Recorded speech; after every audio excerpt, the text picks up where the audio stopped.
தமிழக அரசியல் களம் 2026 சட்டமன்ற தேர்தலை நோக்கி தற்போதைய சூடுபிடிக்க தொடங்கிவிட்டது.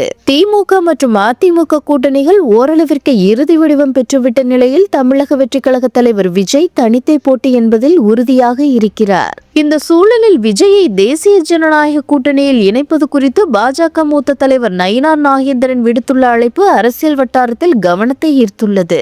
தாவேகாவும் பாஜகவும் கைகோர்த்தால் அது கட்சிக்கும் தமிழகத்திற்கும் நன்மை பயக்கும் என அவர் தெரிவித்துள்ளார். எனினும் தொடக்கத்தில் இருந்தே பாஜகவின் ஒரே நாடு ஒரே தேர்தல் போன்ற கொள்கைகளையும் திமுகவின் குடும்ப அரசியலையும் அதிமுகவின் செயல்பாடுகளையும் ஒரு சேர விமர்சித்து வரும் விஜய் இத்தகைய கூட்டணி அழைப்புகளுக்கு செவிசாய்ப்பாரா என்பது பெரும் கேள்விக்குறியாகவே உள்ளது. விஜயின் அரசியல் நிலைப்பாடு என்பது திராவிட மற்றும் தேசிய கட்சிகளுக்கு ஒரு மாற்றாக தன்னை முன்னிறுத்துவதையே நோக்கமாக கொண்டுள்ளது. குறிப்பாக அண்மைய காலங்களில் அதிமுகவையும் அவர் விமர்சிக்க தொடங்கி இருப்பது அவர் ஒரு மூன்றாவது துருவமாக உருவெடுக்க விரும்புவதையே காட்டுகிறது.